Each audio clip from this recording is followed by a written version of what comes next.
follow us. A little bit of lag there, not totally unexpected. So yeah, we're just going to sit in lane for a little bit, not worry about ganking too much. Try to pressure the Kraken out of lane, it shouldn't be too difficult. We have a regen rune, so we can basically just spam as much as we want. That was a pretty failed last hit there. I thought the archer wouldn't deal as much damage as it did. I was trying to kind of guesstimate. Yeah, we went with phase boots this time, or ghost marchers, my bad. I don't really know if I would say the ghost marchers are optimal, or if steam boots are optimal. I went with ghost marchers this time, basically just because of that instance where I was chasing after Kraken and wasn't able to kill him. I was thinking of that, and I was like, man, if I'd just been a little bit faster, I would have been able to kill him. I really want these ghost marchers. Also, I figure being able to run in a little bit faster with my ultimate, catching up to people, because there's so many times where you're chasing after someone, you want to catch them, you want to hit that ult at the same time, you know it's going to stop you, so you just need to get a little bit closer. I figured ghost marchers would be good for that. Steam boots are also really good. The last time I played Moon Queen, I went them basically just because she has such piss poor base HP that we really want to get more HP. So I think steam boots or ghost marchers are both acceptable choices. I don't know if one's better than the other. I'm sure someone will respond to this telling me that it is. We just picked up a TP scroll here because this other team, as you can see, is really diving our towers a lot. So we would really love to just be able to TP in on someone, blow an ult, and kill a bunch of people. TPs are not something that carries are normally going to carry as much as other heroes. I don't feel that Moon Queen is specifically... well, I don't know. I'm not even going to get into the whole hard carry or not debate. I mean, she's a pretty solid carry late game because of her ability to push lanes with her bounce attack, and she obviously has a scaling aura, which increases base damage, which is technically a carry thing. Okay, so basically this guy keeps running in and out here to get last hits, so he's being pretty cautious, which is good. We really want to ult him because we have our ult on cooldown. We'd really like to use it. It's a long ult. I'd really like to use it every chance I get. So we have DD. We're going to go in. Unfortunately, we went in right when he ran back. We're still going to dive because we're crazy like that. And here comes this Voodoo Jester. We're going to try to TP back to the base, or into the fountain to get heals because there's no other way we're surviving. But we actually misclick with the TP and TP here instead. It probably wouldn't have mattered. I think we would have died even if we hit the fountain. So what happened there was I had a DD rune and I had an ult, both of which I really wanted to use, so I essentially overplayed. You can see me chatting a little bit. I'm probably a little bit mad right now, because I think the Voodoo Jester, it was pretty clear, does have max Cursed Ground. We're going to double check. Yeah, level 3 Cursed Ground, level 6 means he's maxing Cursed Ground. I really don't think that's very good, but it is a pub game, so I would probably expect someone to do something like that. Not saying like I would expect it because it's bad, but it's a pub game, people want to get kills, so people are going to max Cursed Ground. We got killed because we overplayed, relying on, or wanting to use our ultimate in DD. The lesson here should basically be that even though there are things we want to use, there will always be an opportunity to use them. For example, people were just diving bottom, we would have been able to TP bottom and get a kill a little bit ago. We're not going to TP there because someone else did. We're pretty sure they're going to get a kill anyway. Yeah, we're just going to go top. This isn't really the best lane to teleport to. I think I was just kind of mad at Voodoo Jester, so I wanted to force him out of a lane by harassing him a little bit with moonbeams. I really should teleport to middle because it's a safer lane to farm. This is a really unsafe lane, and because middle was about to get pushed to my tower where there's more experience, whereas this is pushed all the way up to his tower, and it's not like I'm going to push this tower by myself anyway. So we harassed Voodoo Jester once. He's just going to move back behind the tower. Like I said, pretty stupid move. So yeah, there's not really too much to say about that. We made a mistake, probably on tilt, maybe a little bit, from dying, etc. So I guess the lesson here is just not to go on tilt. Basically everyone does, it's pretty hard to avoid, but just calming yourself, not making irrational decisions. And it's not like we're tilting really bad here, we just kind of, I mean, we had to go to a lane, we couldn't go to bottom because there were plenty of people there, so it was either mid or top. I don't know why we didn't look at mid. This guy's last inning is actually not too bad, the fact that he stole that deny from us. So yeah, I guess we're just going to go into the woods now. This is a little bit risky of a move since we're running through the woods like this, since we don't have wards. There are actually plenty of people on their team that we couldn't see. How fortunate Haste Rune. Haste Runes are actually great with our ultimate. We'd really love to get level 11 before using this though. Yeah, so a little risky to run through here with no wards and not seeing through their teammates. It would have been safe if we had our ultimate, but there was actually 20 seconds left in the cooldown. Okay, so fighting mid, basically we want to get there. It's quicker to TP, so we're going to TP in, and then we're going to pop our ult. Basically, it's the exact reason we have the TP scroll, was to do things like that. When they dive, we get to blow up their team with our ultimate. Let's get harassed. Nothing really to say about that. Didn't even have to use our haste rune.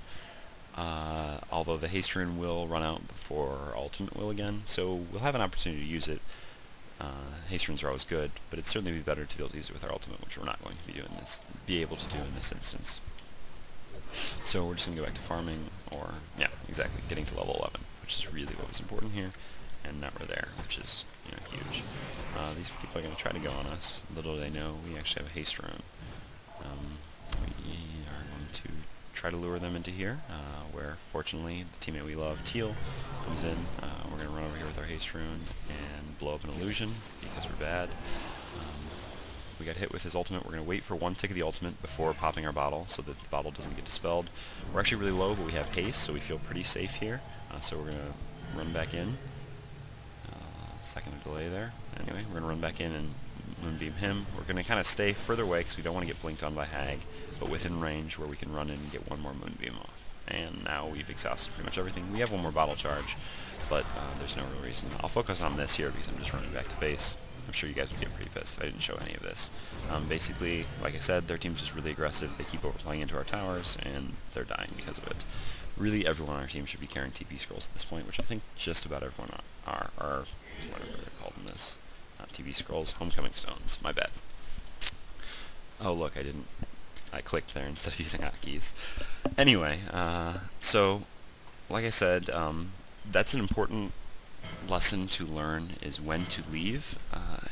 Normally people just get to low HP and they want to run away, but we had plenty of mana left there. If we had no mana, there would be no reason for us to stay in, really.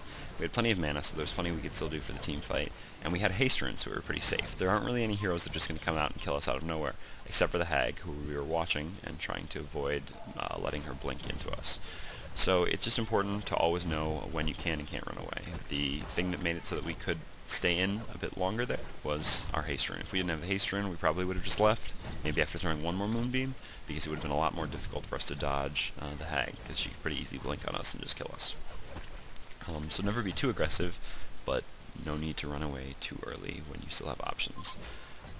So once again, we're going to farming top lane. I should point out that we are attacking the creeps here. We're like auto-attacking essentially, to kill them as quickly as possible. Normally this is bad when you're farming because it's going to push the lane. However, we're in a pretty unsafe lane. We were going to be up about here anyway, so we're in this area, which is really easy to get ganked. So essentially we want to spend as little time in this lane as possible, so we're going to creep as quickly as possible, which means auto-attacking. Conveniently, we pushed the creeps pretty nice timing, so we're going to try to take out this tower. We're going to burn a little mana because we have a full bottle, and basically try to get these creeps down. Ends up not mattering because the ballista stays on the tower, so we're just going to wait until the ballista gets the tower to the point where we can one or two shot it in between the ballista, just like that, and take the tower kill, because we want tower gold. Now we're going to get out of here, because we've been up here too long. Amazingly, only one person's coming to gank us who we could have killed, but we don't know that. We're assuming that there's definitely going to be at least one more. Sandwraith is ulting in actually because of bottom. I'll watch this because we're going to TP. So we'll wait till we TP in. Alright, here we go. And now we're going to run in and we're going to chase after this Kraken and we want to hit him with our ult. And basically we do it a second too late or too early, or we shouldn't have done it at all. I don't really know. That was the point I was making about Ghost Marchers in the beginning, which is situations like that where you're running after people. There I used my Ghost Marchers earlier, and then didn't ult until after. I should probably have ulted the very second the Ghost Marchers stopped, because at that time I would have had moved as quickly as possible for as long as possible using the Ghost Marchers. Pink is still playing up and purple's here, so I'm pinging. I'm going to tell him we're going to go kill this guy. We have an illusion rune, so it should be pretty easy to kill him between his stun, so we're just going to pop the illusions and attack. We should probably move back a little bit while attacking, but it's pretty safe to just sit there and attack. So we kill the Kraken just because he overplays a little bit. So as I was saying, kind of wasted an ultimate there.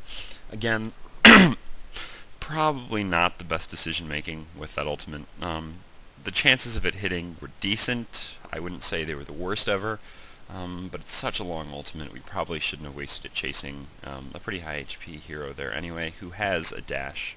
I don't remember if he had enough mana regardless, but yeah. So probably a poor decision. We should probably be a little bit more conservative just because we have a long cooldown ultimate. Here you can see Pink complaining about me getting fed, probably by Gray, which is not really the case because he only died once and he actually played quite well in lane. This is just a symptom of a public game, I should say. So we're going to push this tower a little bit. Excuse me, I came back with a little bit of cold.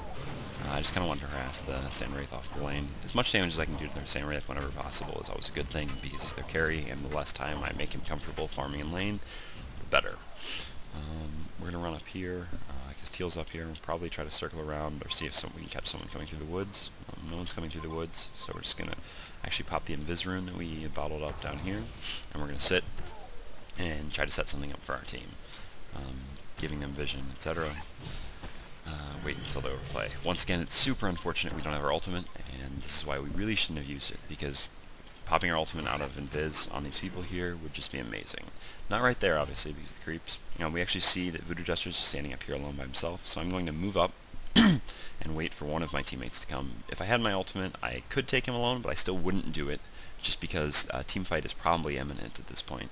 So I'd rather just have another teammate help me kill him. Graveyard, Max, 3 stuns. Basically everyone came to kill him.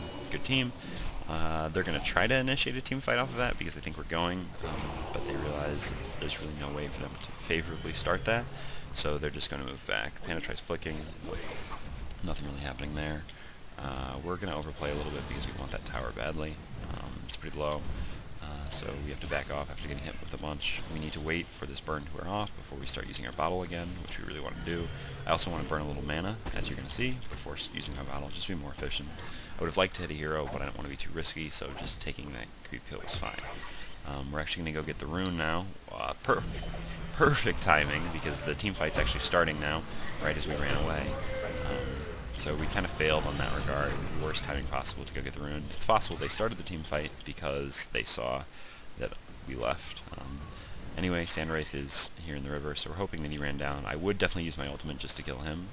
Anyway, well, here comes the ultimate. Because these two people once again overplayed into our tower. We're going to kill both of them with the ultimate. Even though Pink got a lot of kills,